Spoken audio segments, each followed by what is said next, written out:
याद रखना, योग क्या है? योग वो है जो ऊपर की स्थिति को पा करके बुद्धि युक्ति जहाती है उभे सुकृत, बुद्धि को सम अवस्था में रखना, और चाहे सिद्धि मिले असिद्धि मिले, सुकृत हो या दुष्कृत हो, दूषित हो या विभूषित हो, सम दृष्टि सम बुद्धि रख करके उसमें अवस्थित रहना।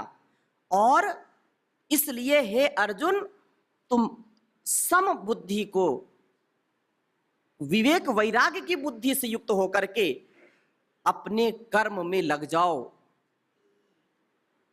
तस्माद योगा युज्यस्व, तुम योग को अपना करके, योग से जुड़ करके जब आगे बढ़ोगे तो योगा कर्म सुकौशलम, कर्मों की कुशलता का नाम ही योग है। चाहे छोटा कार्य हो या बड़ा कार्य हो, कर्मों में कुशलता का नाम ही योग है। चाहे झाड़ू लगाना हो तो भी ऐसी झाड़ू लगाओ कि सबसे सुंदर झाड़ू आप लगा सकें।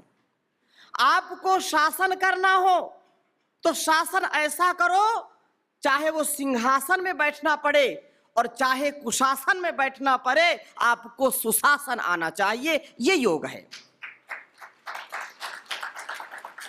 अब कई लोगों की बुद्धि खराब हो जाती जब उनको कुर्सी मिलती है, तो कुर्सी का बड़ा राग होता है। याद रखना, यहां कहा योगा कर्मसु कौशलम। लोग कहते हैं लक्ष्मी, जो महालक्ष्मी है, लक्ष्मी का वाहन क्या है? उल्लू। ये कुछ संदेशा हमको देते हैं। योगा कर्मसु कौशलम, कर्मों की कुशलता उसी को मिल सकती है जिसको विजन और मिशन, उसका टारगेट, उसका लक्ष्य उसको स्पष्ट दिखाई पड़ता है। उल्लू को दिन में दिखाई नहीं पड़ता, ठीक है ना? जीवन के लक्ष्य की प्राप्ति के लिए स्पष्ट हमारा मार्ग होना चाहिए, स्पष्ट हमारा लक्ष्य होना चाहिए। लेकिन अगर योग युक्त हम जीवन नहीं जिएंगे तो थोड़ी सी प्रसिद्धि हो जाने से, थोड़ा सा धन वैभव आ जाने से, थोड़ा सा शरीर का बल, थोड़ा सा बुद्धि का बल, थोड़ा सा मनोबल बढ़ जाता है, धन बल बढ़ जाता है, जन बल बढ़ जाता है, तो व्यक्ति समझता है कि मेरे जैसा कोई नहीं, अहंकार आ जाता है। अहंकार में अंधा व्यक्ति, धन पाकर के अंधा व्यक्ति कभी लक्ष्य को प्राप्त नहीं होता, इसलिए कर्मों की कुशलता को छोड़ देता है। याद रखना, जो योग युक्त रहेगा, योग में आरूढ़ रहेगा, वो चाहे संसार का सारा वैभव उसको मिल जाए, चाहे वो वजीर हो जाए, चाहे वो फकीर हो जाए, चाहे शून्य में रहे, चाहे शिखर में रहे, वो कभी बिखरता नहीं, वो शंकर बन जाता है। कंकर से वो शंकर बन जाता है। इसलिए योग का इतना विराट स्वरूप है, योग सेवा का, वो कभी नहीं भटकता है।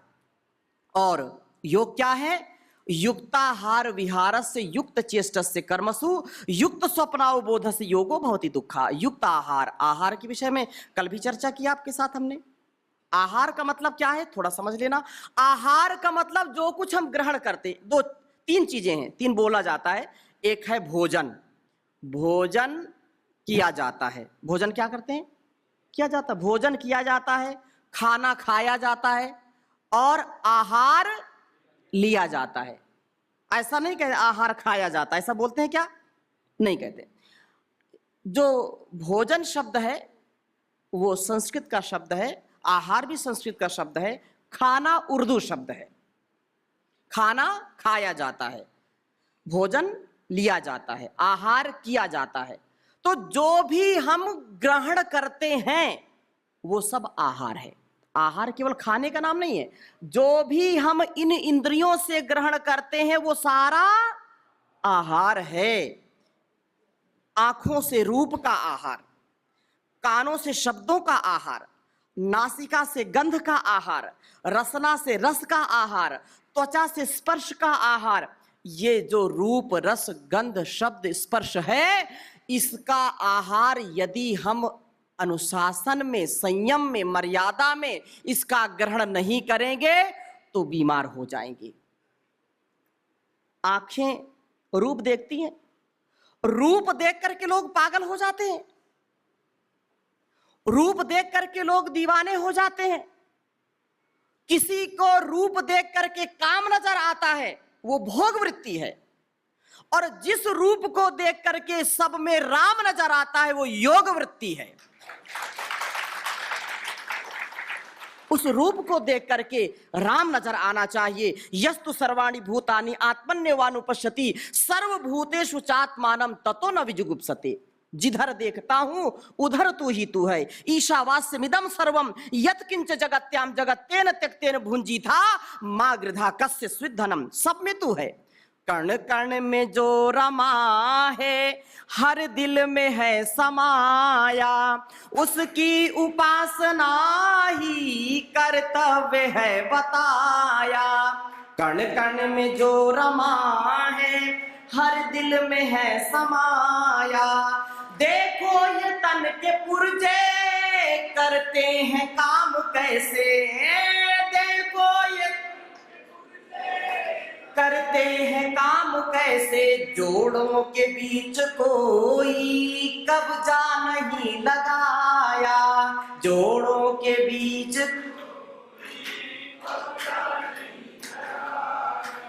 कठपुतलियों का हमने देखा अजब तमाशा, कठपुतलियों का हमने देखा अजब तमाशा, छुप कर किसी ने कैसे संकेत से नचाया, छुप कर किसी ने कैसे संकेत से,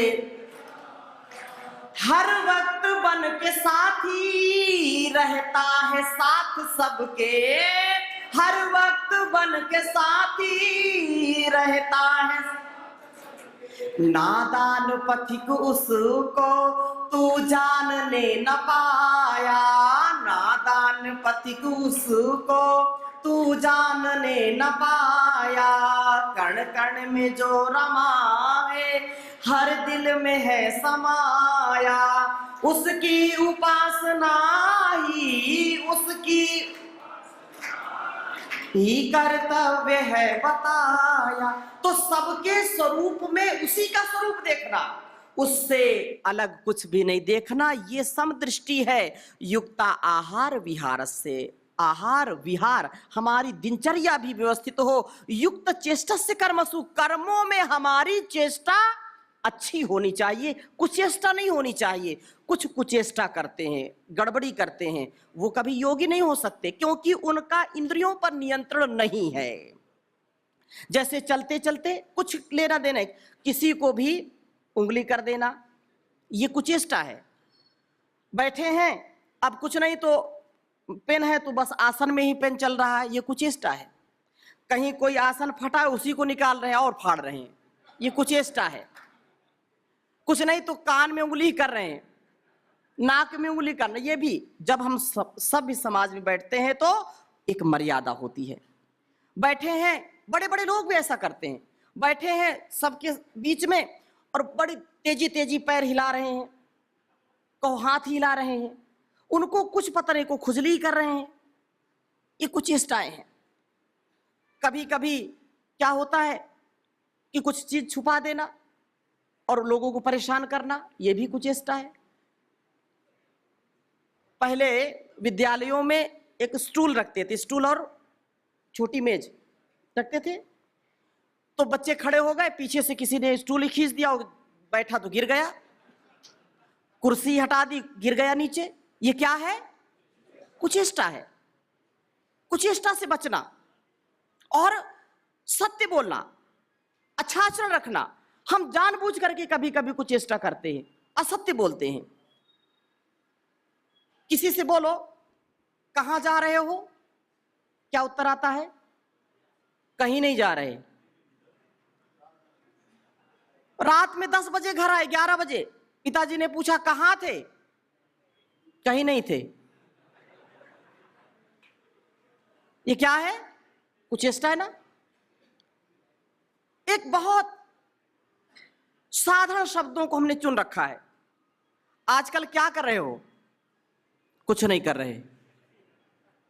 क्या हो रहा आजकल? कुछ नहीं हो रहा। अरे कुछ ना कुछ तो हो रहा, लेकिन हमने कुछ रटे रटाए शब्द याद कर लिए और उनको बोलते हैं। वो बेहोशी है, वो कुचेष्टा है, उससे कभी कल्याण होने वाला नहीं। हमारा एक भी शब्द निरर्थक ना हो, एक भी क्रिया हमारी निरर्थक नहीं होनी चाहिए। सार्थक शब्द निकले, सार्थक हमारी क्रिया हो, तब जाकर के जीवन श्रेष्ठ होगा और युक्त स्वप्नावबोध कर्मों में हमारी चेष्टा अच्छी हो।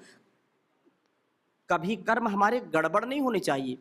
कर्म हमारा उत्तम होगा, जितना उत्तम होगा उतना ही जीवन यशस्वी होगा। युक्त स्वप्नावबोध से योगो भवति दुखा, योग ही दुखों से बचने का उपाय है। अब दूसरी बात, योग सेवा का अर्थ क्या है? योग का अर्थ मैंने थोड़ा बताया आपको। ये योग सेवा का अर्थ क्या है? तो भज सेवायाम, योगम सेवते भजते आचरति अनुतिष्ठति वा, नित्य योगानुष्ठान करना और कराना, योग में निरत रहना, योग को आचरण में उतारना। योग प्रतिपल हमारे स्वभाव में परिलक्षित होना चाहिए। योग को हम जीने वाले होने चाहिए। तो अब श्रीमद् भगवद गीता में यही बात कही है, कहा है यत्रोपरमते चित्तम निरुद्धम योग सेवया, यत्र चैवात्मनात्मानं पश्यन्नात्मनि तुष्यति। योग अनुष्ठान से, परमात्मा के ध्यान से शुद्ध हुई सूक्ष्म बुद्धि द्वारा परमात्मा के आनंद में संतुष्ट रहना। कहाँ रहना? परमात्मा के आनंद में संतुष्ट रहना। याद रखना, धन से कोई संतुष्ट नहीं हो सकता, संसार के सुख से कोई संतुष्ट नहीं हो सकता।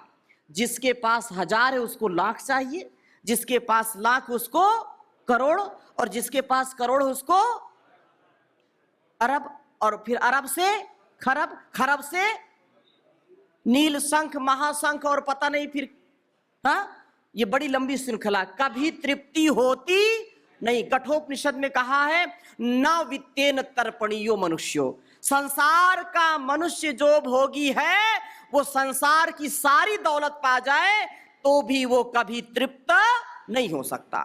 कोई बहुत भोगी व्यक्ति है, सारे संसार की सुंदर स्त्रियां उसको दे दी जाएं तो भी वो कभी संतुष्ट नहीं होगा। कोई स्त्री हो या पुरुष हो, दोनों के लिए बात लागू होती है। संसार की वासना निरंतर बढ़ती रहती, कभी ये समाप्त तो हो ही नहीं सकती। ऐसा है ये जैसे कि अग्नि में कोई घी डालता रहे तो अग्नि कभी बुझ नहीं सकती, अपितु और बढ़ती रहती। ऐसी ही कामनाएं हैं, संसार की वासनाएं हैं। व्यक्ति कभी इससे संतुष्ट नहीं हो सकता, कभी इससे तुष्ट नहीं हो सकता है। इसलिए कहा है संतोषः परमम सुखम। संतोषः, यहां एक शब्द लिखा है परमात्मा के आनंद में संतुष्ट रहना। 2 शब्द है, एक सुख है एक दुख है। अगर संसार का सुख भोगने की इच्छा है तो दुख भोगने के लिए तैयार रहो, ठीक है ना। अगर सांसारिक सुख में मजा चाहते हो, मजा की इच्छा है, तो सजा भोगने के लिए तैयार रहो। सजा और मजा, सुख और दुख, ये दोनों एक दूसरे के पूरक हैं। अर्थात क्षणिक सुख आएगा तो दुख भी उसके साथ आएगा, और दुख आया है तो सुख भी मिलेगा, लेकिन वो क्षणिक सुख होगा, क्षणिक दुख होगा। संसार का जितना सुख और वैराग्य है ये क्षणिक है। जितनी इसकी क्वांटिटी बढ़ाएंगे क्वालिटी घटती चली जाएगी। और याद रखना, आप में से सबको, किसी को खीर पसंद है, किसी को रसगुल्ले पसंद है, किसी को जलेबी पसंद है। पसंद है कि नहीं पसंद?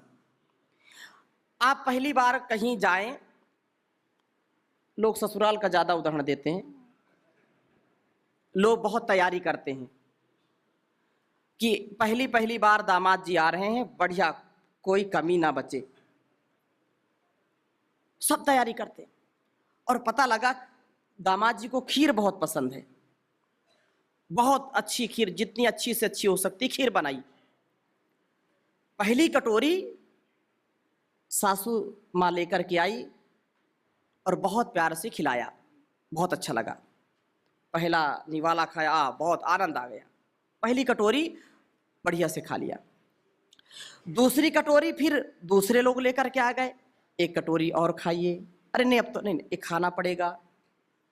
दूसरी कटोरी भी खा लिया। अब पहली कटोरी में जो सुख मिला था वो थोड़ा सा कम हो गया दूसरी कटोरी में। तीसरी कटोरी पिताजी लेकर के आ गए, बोले एक कटोरी तो मेरे खानी पड़ेगी। नहीं नहीं, अब बिल्कुल पेट भर गया, अब नहीं खाना। नहीं नहीं, खाना पड़ेगा, अब तो बड़ी मुसीबत है। लेकिन चलो जैसे तैसे तीसरी कटोरी खा ली। चौथी कटोरी भी ले आई, नानी आ गई। चौथी कटोरी खाना। फिर कभी कभी क्या होता है, जब बिल्कुल पेट भर गया तो अब लगता है बस बिल्कुल उठ करके भाग जाओ। देखो, बहुत चीज अच्छी लगी थी, वो बहुत स्वादिष्ट भी थी, लेकिन वही अंतिम छोर तक पहुंचते पहुंचते विष का काम करने लगती है। लगता है बस अब ये तो सारा मामला गड़बड़ हो जाएगा, और व्यक्ति जल्दी ही वहां से और दोबारा फिर उसको चाहता नहीं है। ऐसे सब सुखों की बात है। मैं केवल ये कहना चाहता हूं कि जो भोग है संसार का, इसको पार्थिव भोग कहते हैं। क्या कहते हैं? पार्थिव, पृथ्वी से जो प्राप्त होता है वो पार्थिव सुख है। और पार्थिव सुख की जितनी क्वांटिटी बढ़ाएंगे उसकी क्वालिटी घटती जाएगी। लेकिन जब पारमार्थिक सुख, जब परमात्मा का सुख, जब ईश्वर के आनंद की हम बात करते हैं, तो आनंद शब्द का कोई उल्टा शब्द नहीं है। आनंद से परमानंद की ओर जाएंगे, कभी भी विपरीत स्थिति नहीं आती। जितना आप योग करते जाएंगे, जितना ध्यान करते जाएंगे, कभी आप ऐसा नहीं कि आज मैंने आधे घंटे 10 मिनट रोज करता था, आज आधे घंटे योग किया या ध्यान किया तो आज अरुचि आ गई। ऐसा होता है क्या? जितना अधिक ध्यान करेंगे, जितना अधिक जप करेंगे, जितनी अधिक सेवा करेंगे, उतनी अधिक तृप्ति मिलेगी, उतना अधिक आनंद, और आनंद से परमानंद मिलेगा। ये योग की शक्ति है। और संतुष्ट रहना हर काल में, हर हाल में। गोधन गज धन वाजी धन और रतन धन खान।